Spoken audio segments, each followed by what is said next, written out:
Alors bonjour, dans cette vidéo je vais parler de la culpabilité liée au viol, mais particulièrement la vision que j'ai et que j'ai eue de la culpabilité lorsqu'on est violé. Donc comme j'explique dans une vidéo d'introduction et dans un témoignage suite à une interview avec Lucie Robin, je détaille la période de ma vie dans laquelle j'explique comment j'en suis arrivée à une situation où j'ai été violée et ce qui s'est passé, ce que j'ai ressenti, comment j'ai pu m'en relever, etc., etc. Pour les détails, voilà, je vous invite à écouter ces vidéos si vous le souhaitez. En tout cas, ici, j'aimerais développer la culpabilité dans ma perception, dans ma vision, de ce que j'en ai compris, de comment je l'ai perçu, de ce que j'en ai fait. Voilà. Donc, déjà, à quel moment je me suis sentie coupable? Je me suis sentie coupable d'avoir été violée lorsque j'ai pris conscience d'avoir été violée. Alors, avoir été violée, qu'est-ce que c'est? Alors, bien sûr, dans le dictionnaire, on trouvera la définition de ce que c'est violer, être violé. C'est un acte isolé dans lequel on ne peut pas s'extirper, qui atteint à notre intégrité, à notre personne intime. Voilà, enfin grosso modo, hein, c'est mes souvenirs. Et c'est une thérapeute qui m'a un jour dit Olivia, tu as été violée suite aux événements que je lui racontais, que je lui racontais sur ma vie. Cette phrase a sonné dans ma tête et je n'avais aucune sensation, aucun sentiment que « Ah, moi mais comment ça se fait ?» Sachant bien que effectivement la situation de viol que je vivais, je sentais bien qu'il y avait quelque chose qui se passait de malsain, de très mal, de douloureux. J'étais dans une souffrance, dans un scénario psychologique dans lequel je ne pouvais pas m'en sortir. Et puis ce qui m'arrivait, en gros, c'était normal. J'avais 28 ans, on peut quand même considérer qu'à 28 ans, on est adulte et qu'on est censé quelque part avoir une sorte de recul sur son histoire, sur sa vie, sur ses actes. Mais surtout, étant adulte, on est censé avoir un discernement concernant le bien et le mal. Mais ça, c'est difficile parce que, oui, normalement, hein, mais si enfant, on ne nous apprend pas ce que c'est le bien et le mal, sous toutes les formes, finalement, c'est difficile de se construire ensuite sur on va dire, cette notion-là, cette notion de discernement de bien et de mal. Non pas que consciemment j'étais encore à me dire bah oui, être violée c'est bien, non pas du tout, car vous comprenez bien que tout ça, ça relève de l'inconscient, du subconscient, de tout ce qui est intériorisé, des souffrances passées, d'un passé tumultueux, parce que voilà, quand on est violé, il y a des événements, des facteurs qui amènent à ce qu'on vive cette situation douloureuse et qui fait que à cet instant-là, au moment de vivre le viol, on n'a pas le choix. On n'a pas le choix. On se trouve dans une situation psychologique, physique, matérielle. On n'a pas le choix. Une victime avec un couteau sous la gorge, un flingue entre les cuisses ou tenue par plusieurs personnes ou bien sous l'emprise de son propre père, en tout cas pour ce qui concerne des enfants, mais des enfants c'est encore différent parce qu'il y a on va dire l'état enfant qui fait que l'enfant ne peut pas réagir et on n'a pas le choix. La victime n'a pas le choix. Donc c'est quelque chose qu'il est important, je pense, et essentiel de se répéter parce que ça engendre justement la culpabilité. C'est se dire, bah oui, quelque part j'avais le choix, bah c'est de ma faute, donc c'est de ma faute.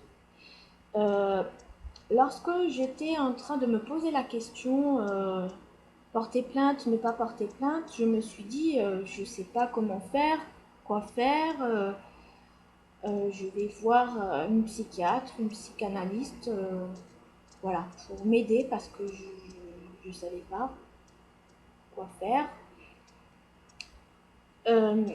Cette psychiatre m'a dit une phrase qui, moi, m'a vraiment fait beaucoup de mal intérieurement, puisqu'elle m'a dit: mais pourquoi ne vous êtes-vous pas échappé? Pourquoi n'êtes-vous pas parti? Vous aviez le choix de partir. Alors là, oui, tout à coup. En effet, comment dire, concrètement, les faits montraient que j'avais le choix de partir, puisque je vivais dans un petit studio euh, sous, euh, sous l'emprise de cet homme, de mon violeur, de mon bourreau. Je pouvais à un moment donné, quand il n'était pas là, partir, c'est clair. Sachant que je ne vivais pas avec cet homme-là. Voilà, c'était pas une histoire d'amour que j'ai consenti dès le départ ou à quel que soit le moment de la relation. Relation entre guillemets, bien sûr. Euh, donc oui, matériellement, physiquement, j'avais le choix de partir. Mais dans un sens, lorsque notre corps est amené à être violé, lorsque notre corps est violé, lorsque notre psyché est violée, c'est qu'on se retrouve à un moment donné dans notre tête, dans notre esprit, coincé, et on n'a pas le choix. La question ne se pose pas. Donc, cette psy qui me renvoie cette phrase m'a beaucoup interpellée, m'a beaucoup remuée, secouée, parce que justement, pour moi, j'étais pas légitime, entre guillemets, de dire je suis une victime de viol, viol sous emprise, bon, mais voilà, ce n'était pas un acte isolé dans lequel je ne pouvais pas m'extirper, comme une femme qui se fait violer au coin de la rue avec un flingue sous la gorge, donc voilà, pas légitime.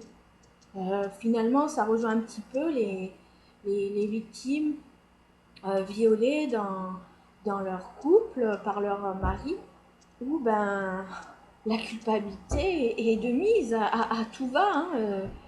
C'est mon mari, à la limite, est-ce que réellement je suis violée par cet homme? Mais oui, enfin, on est amené quelque part, ma pensée, c'est que lorsqu'on est violé, c'est quand voilà, ça touche atteinte à notre intimité, notre intégrité, notre physique, notre psychique, à partir du moment où on dit non, et quand bien même on n'arrive pas à formuler un non, le corps montre des signes à l'autre d'être responsable, de voir ces signes.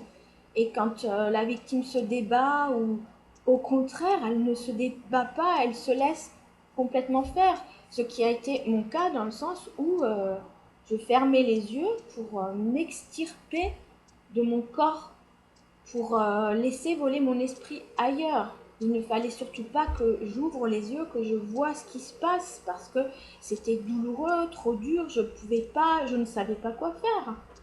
Je me suis pas débattue. Voilà, par exemple, une cause de culpabilité. J'aurais pu crier, j'aurais pu repousser, j'aurais pu prendre mes mains et pousser. Je revivais plusieurs fois les scènes où je me voyais justement pousser avec les mains, mais répéter le scénario sans arrêt, sans arrêt. Quelque part, ça alimente la souffrance, ça alimente la culpabilité. Et ça n'aide pas, on va dire, à se sortir de la situation. Donc oui, coupable, je me suis sentie coupable très longtemps. Et c'est donc le jour où j'ai pris conscience que j'ai été violée que que j'ai identifié que oui, j'avais des éléments qui donnaient à penser, à entendre, à comprendre que, mais non, moi je veux pas de rapport sexuel. Voilà. Euh, Ensuite, comment j'ai vécu du coup avec cette culpabilité? Forcément, ça a été, je construis ma vie sur cette base-là de culpabilité. Donc, c'est de ma faute. Tout est donc de ma faute. Et au fur et à mesure que, ben, entre guillemets, j'aimerais occulter, oublier cet épisode de ma vie, donc sans en parler pour le coup à qui que ce soit, je rencontre forcément des partenaires, des compagnons, enfin voilà, mes histoires d'amour, bon, j'en ai pas eu 107 non plus, mais à la suite, où ben, il y avait quelque chose dans la relation, de l'ordre de la manipulation, du désordre psychologique, bon, de ma part, mais venant de l'autre aussi, euh, qui faisait ben, que la relation ne pouvait pas durer et de toute façon, et où finalement je me rendais à nouveau victime dans ma relation de couple, où à nouveau je me sentais coupable de ce que je vivais dans mon couple. La tristesse, la peur, la colère, voilà, toutes ces émotions qui ressurgissaient sans réellement savoir pourquoi, donc sans parler des rapports sexuels intimes que l'on peut avoir dans un couple où ben voilà, on aime son amoureux et puis on a des rapports et ben ça se passe pas trop bien, c'est-à-dire que un repli sur moi-même, des pleurs tout à coup, une sensation, une envie d'aller me laver, vite fait bien fait, voilà. Et moi, je dirais que tant que la situation de souffrance n'a pas été digérée complètement, dans son intégralité, dans sa totalité, quelque part, tant qu'elle n'a pas été acceptée, non pas pour cautionner ce qui s'est passé, mais pour accepter que, oui, ben voilà, dans ma vie, j'ai été violée, j'ai ressenti telles émotions, j'ai vécu telle chose, je m'en suis voulu, oui, je m'en suis voulu d'avoir vécu ça, mais je répète, on n'a pas le choix. Quand on est victime de viol, on n'a pas le choix.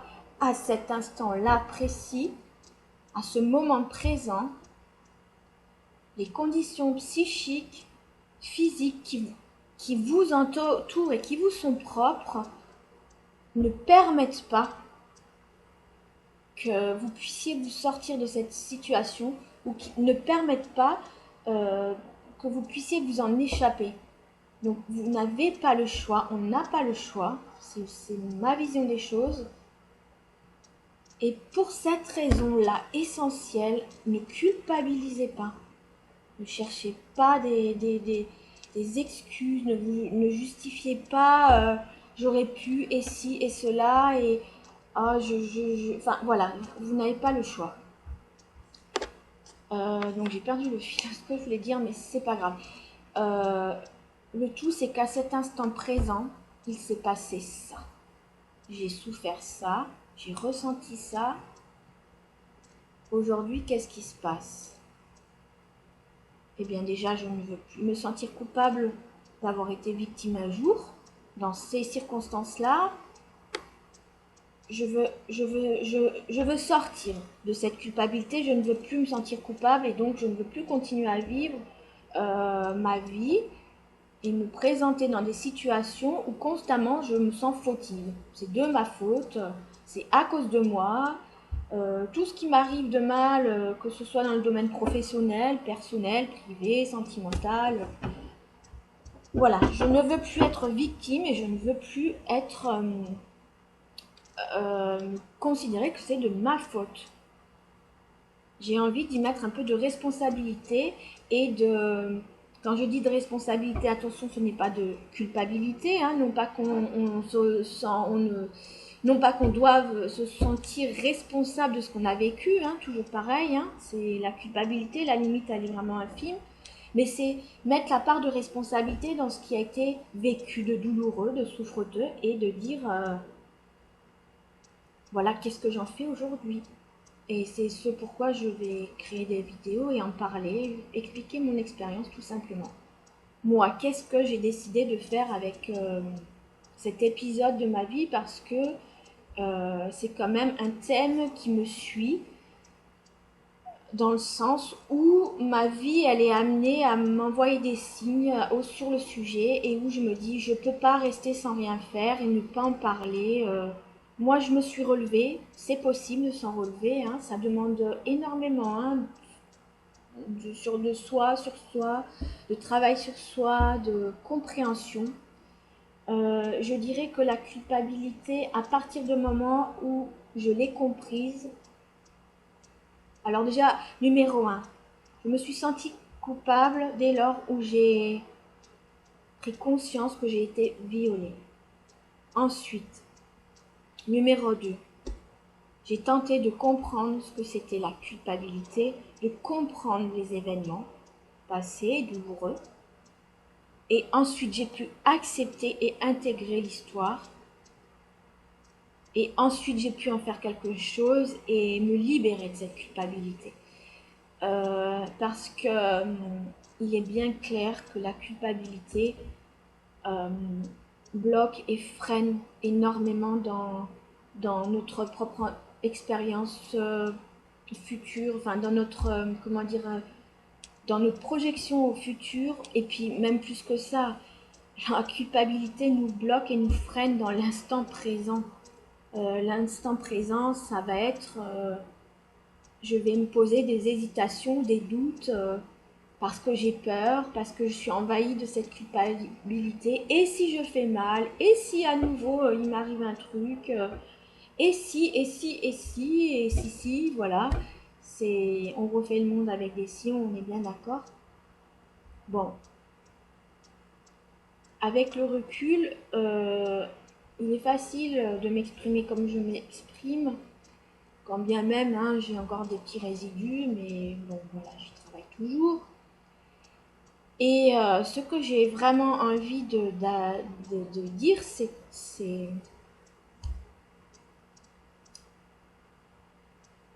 prenez conscience de vous n'aviez pas eu le choix. Parce que là, du coup, je m'adresse aux victimes. On n'a pas le choix. À partir de là, votre conscience peut commencer à... Vos cellules peuvent commencer à, comment dire, intégrer l'idée, puis des choses peuvent s'ouvrir, se débloquer, énergétiquement en tout cas, sur le plan énergétique. Et ça peut vous amener vers une autre pensée, un autre état d'esprit pour permettre de vous guérir intérieurement. Donc voilà, c'est ce que je voulais dire sur la culpabilité, et donc je ferai d'autres vidéos sur le thème du viol, sur la dimension par exemple, je sais pas, à qui en parler, faut-il en parler, pourquoi en parler, est-ce que c'est une obligation d'en parler, et puis d'autres vidéos. Bon, bien, je vous remercie de m'avoir écouté, puis n'hésitez pas à commenter et à me contacter si vous le souhaitez avec les coordonnées qui s'affichent sous la vidéo. Merci, belle journée à tous, à toutes et à bientôt.